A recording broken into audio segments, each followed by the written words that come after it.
पुस्तक गूंज की पहली कहानी शून्य आप लोगों के समक्ष प्रस्तुत कर रहा हूं। शून्य यानी वो अव्यक्त जहां से चेतना की उत्पत्ति हुई। यहीं से 5 तत्वों का जन्म हुआ, छित, जल, पावक, गगन, समीरा। एक तत्क्षण विस्तार करते गए। शून्य के संकल्प से 5 तत्व आपस में मिलकर एक विशाल अंड को जन्म दिया। वर्षों तक ये जल में डूबा रहा। शून्य के प्रभाव से ही इस अंड को फोड़कर विराट पुरुष का जन्म हुआ। इनके प्रभाव से ब्रह्मांड प्रकाशित हो गया। उस दौरान ब्रह्मांड इस तेज को नहीं सहन कर पा रहा था। ये देख विराट पुरुष ने अपना तेज कम किया, जिसके प्रभाव से सूर्य, चांद और तारे चमक रहे हैं।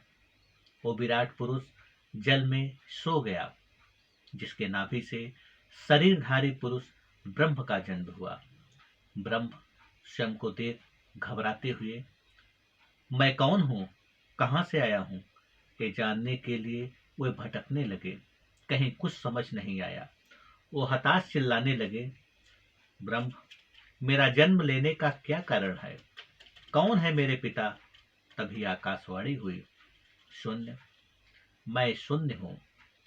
पूरा ब्रह्मांड मुझ में ही समाया हुआ है। एक मैं ही जगत का मालिक और पिता हूँ। ब्रह्म, हे परमपिता, मेरा जन्म किस उद्देश्य से हुआ है? शून्य, तुम्हीं से जीवन की शुरुआत होने वाली है। स्वयं को समझो और अपने कर्म में लग जाओ। ब्रह्म, पर परमपिता, कैसे मैं जीवन की उत्पत्ति करूंगा? शून्य, मेरा स्मरण करो, तुम्हें ज्ञान का बोध हो जाएगा। ब्रह्म, ठीक है परमपिता, जैसी आपकी इच्छा। तत्पश्चात ब्रह्म समाधि में लीन हो गए। ज्ञान का बोध हेतु ही इनका शरीर 2 भागों में बंट गया, नर और नारी। नर, मेरा और तुम्हारा जन्म अपने परमपिता के उद्देश्य की पूर्ति के लिए हुआ है। नारी, मुझे आभास है। नर और नारी के प्रभाव से 7 पुरुष और 7 स्त्रियों का जन्म हुआ, जिसमें सबसे छोटे थे पृथ्वी और प्रकृति। नर, सबसे पहले जीवन की शुरुआत कौन करेगा? पृथ्वी, पिताजी मैं करूंगा। प्रकृति, मैं पृथ्वी का साथ दूंगा। नारी, जाओ अपने कार्य को साकार रूप दो। तत्पश्चात पृथ्वी और प्रकृति के संयोग से अनेक वृक्ष, अन्य जीव जंतुओं का जन्म हुआ। धीरे धीरे समय बीतता गया। तभी पृथ्वी के गर्भ से 2 शरीरधारी पुरुष, 2 स्त्रियों का जन्म हुआ। तभी पृथ्वी से आवाज आई, सत और असत, इस भूमि पर जीवन की शुरुआत कर अपने परम पिता की इच्छा को पूरा करिए। सत, जी पिताजी। प्रकृति, शांति और अशांति, तुम्हें अपने पति की निस्वार्थ भाव से सेवा करनी है। इनके हर सुख और दुख में इनका साथ देना होगा। शांति, मैं अपने कर्तव्य का निस्वार्थ भाव से पालन करूंगा। अशांति, मैं भी अपने कर्तव्य पति की निस्वार्थ भाव से सेवा करूंगा। देखते ही देखते परम पिता के आदेश से माया देवी ने इनके लिए आलीशान महल, सैनिकगढ़, नौकर की व्यवस्था कर दी। उसी दौरान असत के मन में लालच समा गया। असत, देव, इस नगरी का मालिक मैं हूँ। सत, असत, ये तुम्हें क्या हो गया? ये मत भूलो, हमारा जन्म परमपिता के आदेश को पूरा करना है। असत, मैं ही परम पिता हूँ, मेरे आदेश का पालन करना, वरना मारा जाएगा। सत, नहीं, ऐसा कभी नहीं हो सकता, तुम्हारे आदेश का पालन नहीं होगा।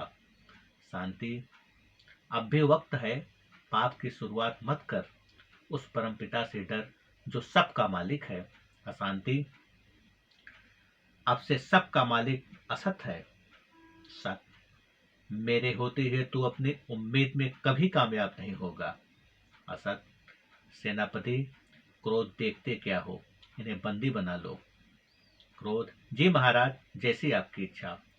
उस दौरान अपनी तरफ बढ़ते सेनापति को देख तत्क्षण सत्य और शांति को साथ ले भाग जाता है। सारे सैनिकगण पीछा कर लेते हैं, लेकिन सबको मात देते हुए आखिरकार घनघोर जंगल में प्रवेश कर जाता है। उस दौरान सेनापति क्रोध आदेश देते हुए, सैनिकों, अब पीछा करने से कोई फायदा नहीं, ये किसी न किसी जंगली जीव का शिकार बन ही जाएंगे। अंततः सारे सैनिकगण असत्यपुरी लौट आते हैं। उन्हें देखते ही महाराज, असत, सेनापति, कहिए उन गधों का क्या हुआ? क्रोध, महाराज वो जंगल की तरफ भाग गए। असत, अच्छा हुआ, उन्हें वहां भरपूर हरा चारा मिलेगा। तभी मुस्कुराते हुए मंत्री घमंड, महाराज, क्यों न इन गधों को बंदी बना लिया जाए? इन्हें इस तरह छोड़ना हमारे साम्राज्य के लिए अच्छा नहीं होगा। असत, चिंता मत करो मंत्री, इन्हें जल्द ही कारागार तक पहुंचाएंगे। अशांति, महाराज, मुझे उस क्षण का बेसब्री से इंतजार रहेगा। असत, रानी वो घड़ी जल्द ही आएगी। इतना कहते हुए महाराज सैन कक्ष की तरफ चले जाते हैं। उधर दूर दूर भटक रहे सत्य और शांति वृक्ष के समीप रुक आराम करते हैं। तभी भय से व्याकुल शांति, अब क्या होगा? पूरे साम्राज्य पर असत का अधिकार हो चुका है। वो एक न एक दिन हमें भी बंदी बना ही लेगा। आखिर इस तरह कब तक छिपते रहेंगे? सत्य, धैर्य रखो शांति, अब परमपिता ही मुझे रास्ता दिखाएंगे। शांति, सत्य, कैसे धैर्य रखूं? दुख के बादलों ने चारों तरफ से हमें घेर लिया है, क्या ये आपको नहीं दिखाई दे रहा है? सत्य, मुझ पर विश्वास रखो, उस पिता पर विश्वास रखो जो हर कदम पर हमारे साथ खड़ा है। इतना कहते हुए एक दूसरे के गले लग जाते हैं। उधर महाराज असत अपने पुजारी कष्टदेव से वार्तालाप करते हुए, असत, कष्टदेव, कोई ऐसा उपाय बताओ जिससे मैं अमर हो जाऊं। कष्टदेव, महाराज, ऐसा कोई उपाय नहीं है। असत, तो पता लगाओ पुजारी। कष्टदेव, मेरे हिसाब से यदि आप काल को प्रसन्न कर देंगे तो निश्चय ही मृत्यु पर विजय प्राप्त कर लेंगे। असत, वो किस तरह कालदेव प्रसन्न होंगे? कष्टदेव, उनके दरबार में रोज एक इंसान की बलि चढ़ाइए, देखना एक न एक दिन उन्हें प्रसन्न होना ही पड़ेगा। असत, दूसरा उपाय क्या है? कष्टदेव, आप आत्मशक्ति के द्वारा शून्य में स्थित हो जाइए। असत, मेरे हिसाब से पहला उपाय बेहतर है। इसकी शुरुआत हमें किसी बुद्धिमान व्यक्ति से ही करनी होगी। उस दौरान कष्टदेव की तरफ देख मुस्कुराते हुए असत, आपसे ज्यादा बुद्धिमान मेरे साम्राज्य में दूसरा कोई नहीं है, इसलिए इसकी शुरुआत हम आपसे ही करेंगे। कष्टदेव, महाराज, मुझ पर दया करिए। असत, किस बात की दया? तुम्हारा बलि जाया नहीं जाएगी। अपने महाराज के लिए ये त्याग जरूरी है। कष्टदेव, मैं अभी मरना नहीं चाहता हूँ। असत, तुम मर कहाँ रहे हो, बल्कि अमर होने जा रहे हो। उस दौरान सेनापति क्रोध की तरफ देख, असत, सेनापति, इन्हें ले चलिए, ये नए काम आज ही करेंगे। तत्पश्चात महाराज अपनी रानी अशांति के साथ सीधे कालदेव के मंदिर पहुंचते हैं। पूजा अर्चना कर ज्यों ही अपनी खटक निकालते हैं, उसी क्षण पुजारी कष्टदेव, महाराज, एक राज की बात बताना चाहूंगा। सत का पहला पुत्र ही तुम्हारे साम्राज्य का अंत करेगा। असत, कोई बात नहीं, तब तक मृत्यु पर विजय प्राप्त कर लेंगे। अशांति, महाराज, विलंब मत करिए, बलि चढ़ा कालदेव को प्रसन्न करिए।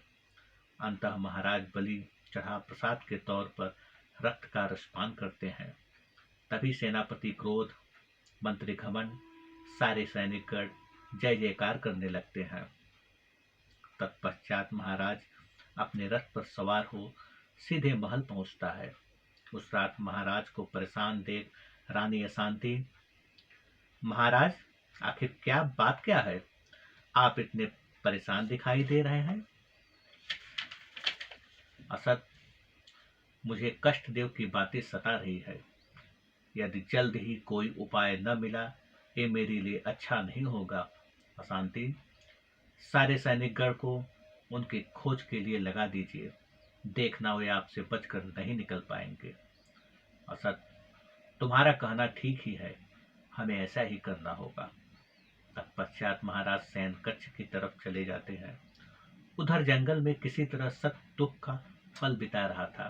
तभी मायूस शांति, सत, मैं तुम्हारे बच्चे की माँ बनने वाली हूँ। क्या हमारे बच्चे का परवरिश जंगल में होगा? सत, हमारे बच्चे का परवरिश उसकी माँ के गोद में होगा। इससे बेहतर सुख संसार में और कहीं नहीं। शांति, इस तरह भावनाओं में जीने से दुख ही मिलेगा। सत, शांति के राह पर दुख जायज ही है। इतना कहते हुए सत अपनी रानी के गले लग जाता है। अगली सुबह होते ही महाराज असद आदेश देते हुए, असद, सेनापति, जाओ पूरा जंगल छान मारो। सत बचना नहीं चाहिए, उसे जिंदा मेरे पास ले आइए। क्रोध, जी महाराज, हम जल्द ही सत को आपके सामने पेश करेंगे। वो क्षण ज्यों ही जाने के लिए रवानगी लेते हैं, उसी वक्त मंत्री घमंड, ठहरो सेनापति, हम भी तुम्हारे साथ चलेंगे। आखिरकार विशाल सेना ले निकल पड़ते हैं। उधर धीरे धीरे समय बीतता चला गया। शांति प्रसव पीड़ा से गुजर रही थी। थोड़ी ही देर में एक अलौकिक पुत्र को जन्म देती है। उस दौरान सेनापति क्रोध अपने सैनिकगण के साथ जंगल में प्रवेश कर जाते हैं। तभी घोड़ों की टक टक की आवाज सुन घबराते हुए सत, शांति, जल्दी करो, भागो यहाँ से। लगता है असद के सारे सैनिकगण जंगल को घेर चुके हैं। शांति, पर यहाँ से कहाँ जाएंगे? सत, यहाँ से थोड़ी ही दूर पर बैदंती नदी है, किसी तरह हमें वहां पहुंचना ही होगा। शांति, वहां जाने से क्या मतलब सिद्ध होगा? सत, इस वक्त सवाल और जवाब का समय नहीं है, चलिए जल्दी करिए। तत्पश्चात सत अपनी रानी शांति को साथ लेकर भागते हुए नदी के पास पहुंच जाता है।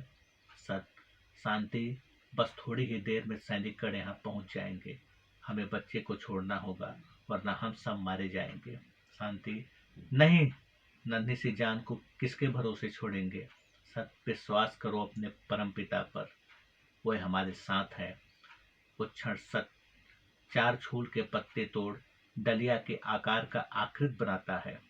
सत, शांति, बच्चा मुझे दीजिए। शांति, मुझ पर रहम करो, मेरे बच्चे से जुदा मत करो।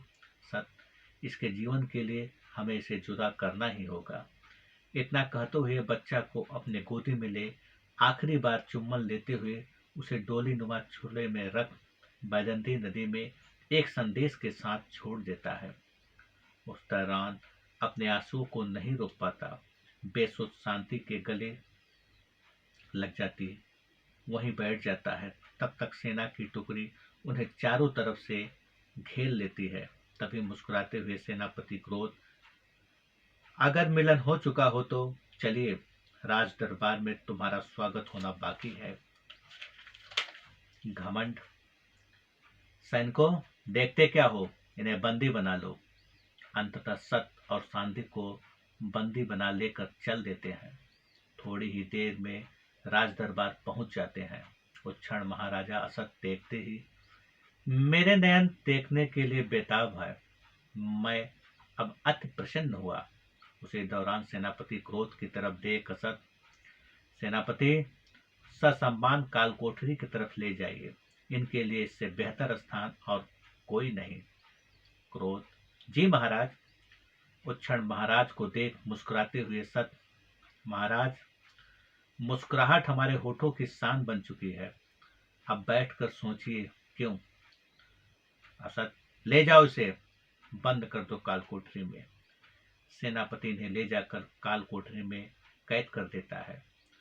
उधर प्रसव पीड़ा से गुजर रही रानी अशांति बेटी को जन्म देती है। दाई इसकी सूचना महाराज को देती है। दाई, महाराज की जय हो, रानी ने सुंदर कन्या को जन्म दिया है।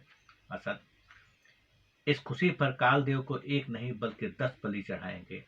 महाराज भाव विभोर हो सेनापति क्रोध के साथ कालदेव के मंदिर पहुंचते हैं। असद, तुम लोग अमर होने जा रहे हो, इसलिए प्रथम मुद्रा में अपना रक्त कालदेव को भेंट दीजिए। इतना कहते हुए अपने खड़क निकाल 10 इंसानों की बलि चढ़ाता है। चारों तरफ महाराज की जय जयकार होने लगता है। असद के पाप के साम्राज्य से मानो मेघ के नयन सूख चुके हों। शायद परमपिता को कुछ और ही मंजूर था। बैजंती नदी में बहता हुआ बच्चा संत देव के आश्रम के करीब पहुंचता है। उस दौरान बच्चे की किलकारी सुन संत की नजर बच्चे पर पड़ती है। वो भागते हुए बच्चे के पास पहुंच उसे अपने गोदी में उठा लेते हैं। उस क्षण अलौकिक पुत्र के मस्तक पर शून्य का निशान देख संत देव, शून्य का जन्म हो चुका है, अब पाप के साम्राज्य का अंत शून्य तुम ही करोगे। धीरे धीरे समय बीतता गया। संत बच्चे का बखूबी ख्याल रखते। उधर महाराजा असत इस बात से परेशान था कि अभी तक सत का पुत्र जन्म नहीं लिया। ये देखने के लिए वो रोज कारागार में जाता। इस बार भी हैरानी में असत, सत आखिर तू बाप कब बनेगा और कितना बूढ़ा होगा? सत, महाराज आपको नहीं पता, एक दिन मेरे पुत्र को देख तो हैरान होगा। असद, जब तेरा पुत्र जन्म लेगा तब हैरान होंगे, उसे अपने हाथों मृत्यु दूंगा। सत, इंतजार करिए, जल्द ही समय अपना करवट बदलेगा। शांति, महाराज तुम्हें नहीं पता, उस बदलाव का जन्म हो चुका है। असद, बेसब्री से मुझे उस घड़ी का इंतजार रहेगा। इतना कहते हुए महाराज चला जाता है। उधर धीरे धीरे वक्त बीतता गया। शून्य का शिक्षा भी शुरू हो जाता है। संत देव उसे दीक्षा देते हैं। संत देव, शून्य, तुम्हारा जन्म विशेष कार्य के लिए हुआ है। सुन पिताश्री, अब आप ही मेरा मार्गदर्शन करिए। संत देव, पृथ्वी पाप तले दबी जा रही है। महाराजा असत के पाप का साम्राज्य का अंत अब तुम्हें ही करना है। सुन, जैसा आपका आदेश, हम इस कार्य को अवश्य पूरा करेंगे। समय गुजरता चला गया। महाराज असद अपने बेटी समृद्धि को धनुष विद्या में पारंगत कर दिए। असद, बेटी, तुझे जैसा धनुर्धर अब इस धरती पर दूसरा कोई नहीं। हमें अपने बेटी पर नाज है। समृद्धि, मुझे अपने पिता पर फक्र है कि मुझे इस लायक बनाया। तब तक सेनापति क्रोध रथ लेकर आ जाते हैं। क्रोध, राजकुमारी रथ तैयार है। इतना सुनते ही महाराज असत, समृद्धि, क्या हुआ, कहीं जाने की तैयारी है? समृद्धि, हाँ पिताजी, आज मैं जंगल का सैर करना चाहती हूँ। असत, ठीक है, जाओ, सेनापति को साथ ले जाइए। समृद्धि, नहीं पिताजी, मेरे साथ किसी और को भी जाने की जरूरत नहीं है। मैं अपना ख्याल बखूबी रख लूंगी। इतना कहते हुए अपने रथ पर सवार हो सीधे जंगल की तरफ निकल पड़ती है। तभी समृद्धि की निगाह एक हिरन पर पड़ती है। वो जो ही अपना धनुष निकाल वार करती है, त्यों ही शून्य की निगाह उस पर पड़ जाती है। वो तुरंत तलवार के एक वार में तीर के 2 टुकड़े कर देता है। उस दौरान क्रोध में तमतमाती हुई समृद्धि, तू कौन है? तेरी हिम्मत कैसे हुई राजकुमारी समृद्धि की अपमान करने की? सुन राजकुमारी, गौर से देखिए, मैंने एक जान बचाया है। समृद्धि, अब तुम्हारी जान का क्या होगा? बच सकता है तो बच। इतना कहते हुए तत्क्षण एक पर एक तीर छोड़ने लगती है, पर शून्य सारे वार को विफल कर देता है।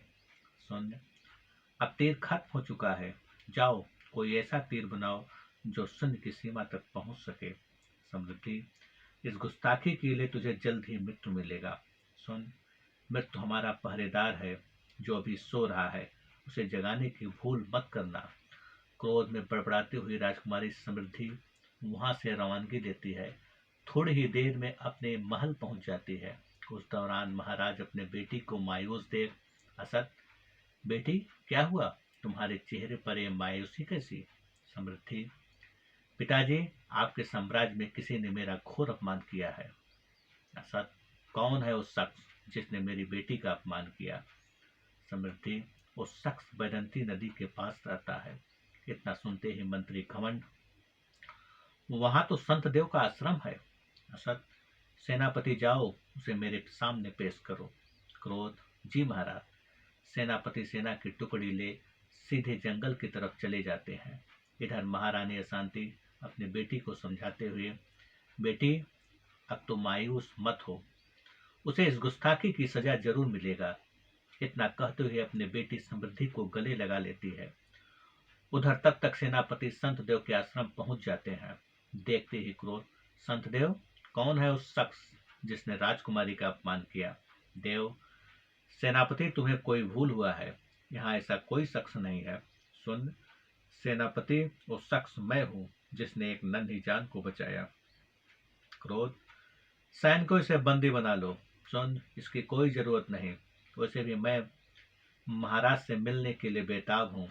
अंततः शून्य को महाराज के सामने पेश किया जाता है। देखते ही महाराज असत, कौन है तू जिसने मित्र को आमंत्रण दिया? सुन महाराज, मैं शून्य हूँ जिस पर मित्र का प्रभाव कभी नहीं होता।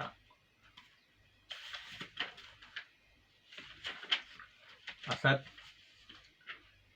तुझे अपने आप पर कुछ ज्यादा ही अहंकार है। सेनापति, ले जाओ इसे कारागार में डाल दो। अब इसका फैसला द्वंद युद्ध में होगा। जहां उसके पिता और माता बंदी थे, वहीं सुंदर को भी कैद कर दिया जाता है। वो क्षण शांति की नजरें ज्यों ही उस पर पड़ती है, वो अपने पुत्र को पहचान जाती है। शांति, बेटा तू आ गया। 25 वर्षों से मैं तुम्हारा राह देख रही हूँ। सुन, माता आप पहचानने में भूल कर रही हैं, मैं संत देव का पुत्र हूँ। शांति, मेरी आंखें धोखा नहीं खा सकती। तेरे मस्तक पर शून्य का निशान देखते ही मैं समझ गई तू मेरा ही पुत्र है। अपने पुत्र को देख आनंद में ऐसे मग्न हो गई, उसके स्तन से दूध टपकने लगे, मानो आकाश में एक साथ हजारों सूरज निकल आया हो। सत, तब इसमें तेरा कोई दोष नहीं, हालात ही ऐसा बन गए, हमें तुमसे बिछड़ना पड़ा। शांति, पुत्र 25 वर्षों से इस क्षण का इंतजार है, कब मेरा लाला माँ कहते हुए भागकर मेरे पास आएगा। आखिरकार कब उसके मस्तक को चूमती हुई अपने गले लगाऊंगी।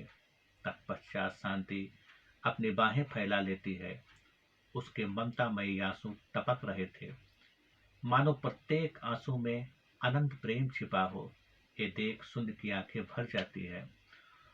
वो क्षण के लिए सर्वस्व भूलकर क्या सही क्या गलत है, इससे ऊपर उठ उस ममता के दरिया में गोता लगाने के लिए भागते हुए माँ के गले लग जाता है। दोनों इस कदर भावुक हो रोने लगे, उस दौरान सुन ममतामयी आंसुओं से पूर्णतः भीग जाता है। सुन माँ, मुझे नहीं पता क्या सही है क्या गलत, पर तेरे गोदी में जन्नत का सुख मिला।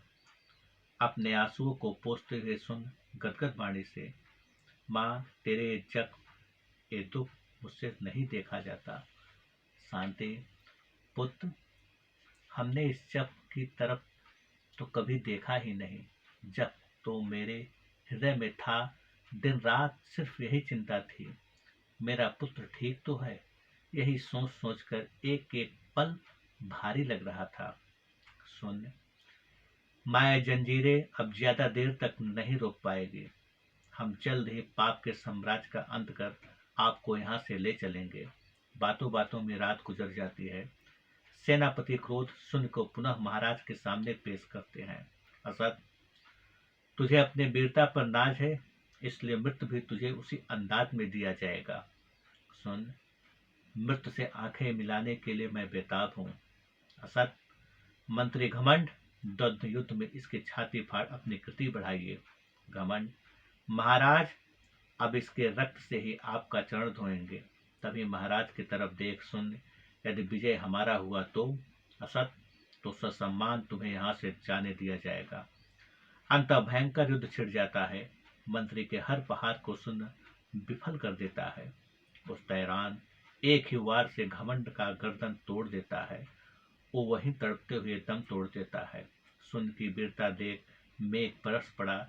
विजय लीला इस वीर की आवा भगत में चमकने लगी। सुन, महाराज कैर, मैं पुनः आऊंगा, अपने अगले वीर को तैयार रखना।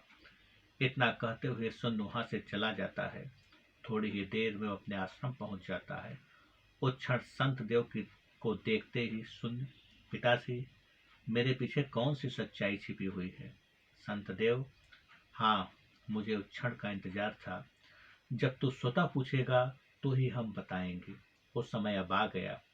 वह अपने एक टोकरी से वो संदेश पत्र निकालता है। संत देव, लीजिए, संदेश पत्र के साथ तुम मुझे बैदंती नदी के किनारे मिले।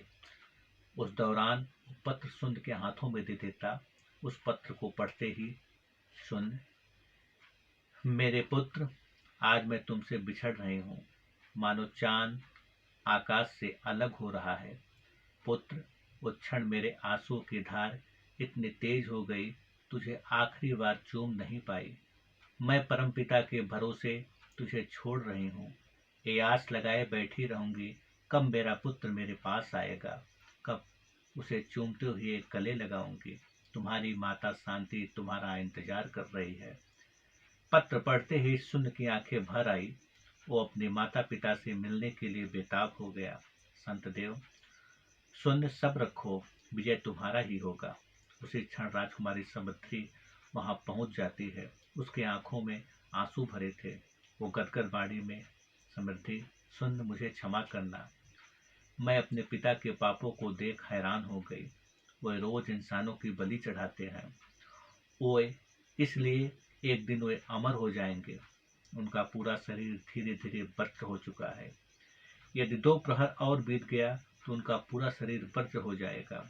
यदि ऐसा हुआ तो पृथ्वी से पाप का अंत कभी नहीं होगा। तब महाराज असत ही अपनी पूजा करवाएंगे। सुन राजकुमारी, संभालो अपने आप को। उस परमपिता पर विश्वास रखो, विजय हमारा ही होगा। अब तुम चलो, आज मैं पुनः चुनौती दूंगा। देखता हूँ इस बार कौन मैदान में उतरेगा। तत्पश्चात राजकुमारी अपने रथ पर सवार हो चली जाती है। इधर संत देव सुंद को आशीर्वाद देते हुए, संत देव, जाओ, अपने कार्य को पूरा करो, परम पिता हमारे साथ है। अंत अपने घोड़े पर सवार हो सुंद सीधे महाराज असत के गढ़ पहुंचता है। वो अपने घोड़े से नीचे उतर चिल्लाता हुआ, सुन महाराज, क्या है? और कोई वीर जो मेरा सामना कर सके?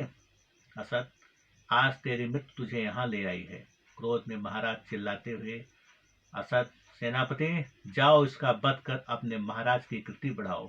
क्रोध, अवश्य महाराज। आज ये क्रोध के प्रहर से नहीं बच पाएगा। आखिरकार दोनों में भयंकर युद्ध छिड़ जाता है। सेनापति के हर प्रहार को सुन विफल करता गया। मौका मिलते ही गर्दन पर ऐसा प्रहार किया कि सेनापति क्रोध वहीं पृथ्वी पर गिर तड़पने लगता है। देखते ही देखते वहीं दम तोड़ देता है। ये देख महाराज तंग रह जाते हैं। तभी सुंद मुस्कुराते हुए, क्या हुआ महाराज? क्या कोई ऐसा वीर नहीं जो मेरा सामना कर सके? क्रोध में महाराज असत चिल्लाते हुए, तो मेरे ही हाथों मारा जाएगा। तभी रानी अशांति महाराज को रोकते हुए, रुक जाइए महाराज, अभी अमर होने में 2 प्रहर बाकी है। आपका पूरा शरीर ब्रज नहीं हुआ है। उसी दौरान महाराज असत रुक से गए। तभी देख सुन ललकारते हुए, सुन, क्या हुआ महाराज? मेरे सामने आने से भय लग रहा है? अशांति, अभी महाराज युद्ध करना नहीं चाहते। 2 प्रहर बीतने के बाद वो घड़ी जल्द ही आएगी। सुन, जो एक बार पीठ दिखा दे, सुन, उससे दोबारा युद्ध नहीं करता। इतना सुनते ही महाराज असत अपने आप को नहीं रोक पाता, युद्ध के मैदान में कूद पड़ता है। असत, चला जा, अभी तुझे मृत्युलोक पहुंचाता हूँ। अंततः दोनों में भयंकर युद्ध पुनः छिड़ जाता है। वीरता में महाराज असत का भी कोई जवाब नहीं। कभी इस तरफ पलड़ा भारी पड़ता तो कभी उस तरफ। तभी सुंद राजकुमारी समृद्धि की तरफ देखते ही तो बात याद आ जाता है। वो तत्क्षण कमर के हिस्से पर वार करता है। उस क्षण पृथ्वी पर औंधे मुंह गिर जाता है। उसी दौरान उसका दोनों जांघ भी तोड़ देता है। तभी सुंद चिल्लाते हुए, जिस पुत्र का तुम्हें बरसों से इंतजार था वो और कोई नहीं बल्कि मैं ही सत्य का पुत्र हूँ। वो क्षण कहराते हुए, महाराज तू भी इतना याद रखना, मेरे मरने के बाद भी क्रोध, घमंड और असत्य का अंत इस पृथ्वी से कभी पूर्णतः नहीं हटेगा। आने वाली पीढ़ी को मैं कृषित करता रहूंगा। शून्य, तुम्हें नहीं पता ये ब्रह्मांड उसी शून्य में स्थित है। तेरा अंत करने के लिए बार बार शून्य का जन्म होता रहेगा। अंततः महाराज असत का मृत्यु हो जाता है। ये देख महाराज, अशांति उसी क्षण, असत बिना अशांति का कोई वजूद नहीं, इतना कहते हुए प्राण त्याग देती है। आखिरकार पाप के साम्राज्य का अंत होता है। तभी शून्य भागते हुए अपने माता पिता के पास पहुंचता है। शून्य, चलिए माँ, अब उस पाप का अंत हो चुका है। उस क्षण शून्य अपने माता के गले लग जाता है। थोड़ी ही देर में दरबार में पहुंच सभा को संबोधित करता है। शून्य, आज से साम्राज्य का महाराज मेरे पिता सत हैं। इतना सुनते ही सारे सैनिकगण जय जयकार करने लगते हैं। उस क्षण संत देव महाराज सत का राज्याभिषेक करते हैं। चारों तरफ पुनः शांति की लहर दौड़ पड़ती है। उस क्षण समृद्धि को भावुक देख शून्य उसके पास पहुंच समझाते हुए, शून्य, राजकुमारी क्या हुआ? इन आंखों में आंसू शोभा नहीं देते। समृद्धि, महाराज चाहे जैसे थे पर थे हुए मेरे पिता, आंसू बहना जायज है। सुन, तुम्हारा जन्म इसी अलौकिक कार्य के लिए हुआ था, वरना पाप का अंत न होता। अब तुम्हें खुश होना चाहिए। समृद्धि, सुन, अब मेरा अपना इस संसार में कोई नहीं रहा। सुन, सुन तुम्हारा ही है और तुम्हारा ही रहेगा। इतना कहते हुए राजकुमारी को गले लगा सदा सदा के लिए एक हो जाते हैं। मैं सुनील तिवारी। ये कहानी आपको अच्छा लगे तो कृपया इसे लाइक और सब्सक्राइब करिए।